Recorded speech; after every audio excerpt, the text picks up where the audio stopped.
Early morning. The mist had not yet lifted. The young monk once again stepped into the meditation room, his face carrying confusion and anxiety. He softly asked his master, "Master, I practice every day, yet why do worries keep coming? I just want to become better, but the more I search, the more lost I feel." The old Zen master put down his teacup, slowly looked at him and said, "You say you're doing inner observation, but are you truly observing?" The young monk nodded and said, "I sit in silence every day and turn my awareness inward." The old master smiled. "That is not observing, that is thinking. You're using that so-called all-knowing brain to analyze and judge. That is called cognition, not observation." He paused, then spoke gently, but firmly. The essence of cognition is judgment, but observation is awareness, without judgment. They are not on the same level. The young monk looked puzzled, yet seemed to grasp something. He said, "But I just want to become better, is that wrong?" The old master didn't answer. He pointed to the teacup on the table. "This teacup, is it good or bad?" The young monk thought for a moment. "It's just a teacup." "Exactly," the old master nodded. "It is what it is. You say you want to become better.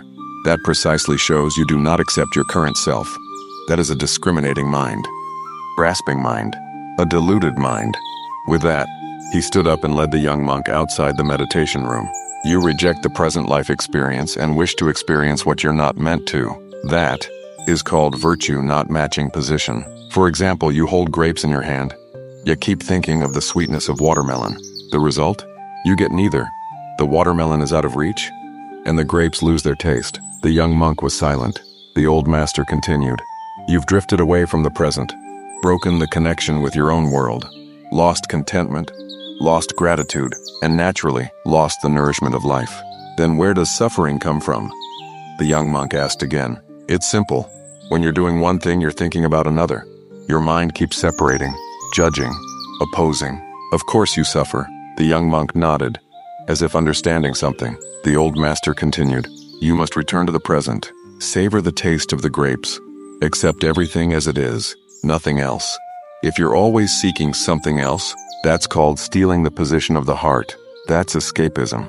The young monk softly said, "But sometimes I still lose control of my emotions."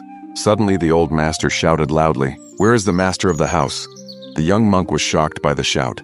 His chest trembled, and suddenly, he became clear inside. "Did you feel that me just now? That suddenly awakened self? That is the subject of observation. Your free will. The reason you cannot observe is because you haven't separated from your own mind. You're still trapped inside your thoughts." The old master gently advised, "Remember, the point where emotion ignites, that is precisely the place you must break through." "What is the ignition point?" the young monk asked. "It's when your stubborn belief meets someone else's disagreement, that spark.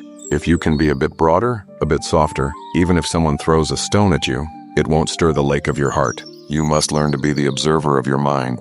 Catch that belief, and ask yourself with an outsider's eye, is it really necessary this way? Is there another possibility?"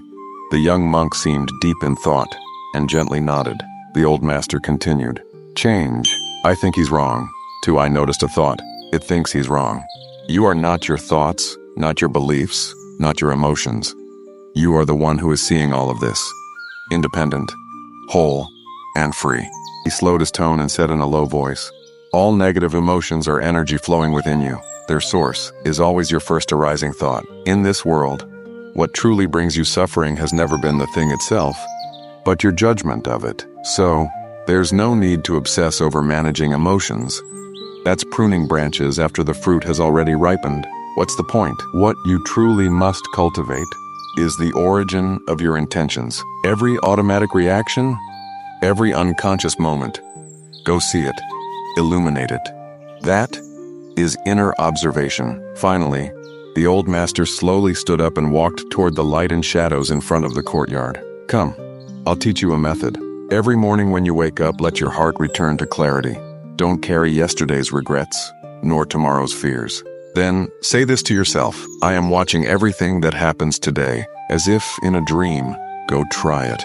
Come back and tell me what you find." The young monk remained silent for a long time, then suddenly joined his palms in a bow. "Master, I think I really understand a bit now."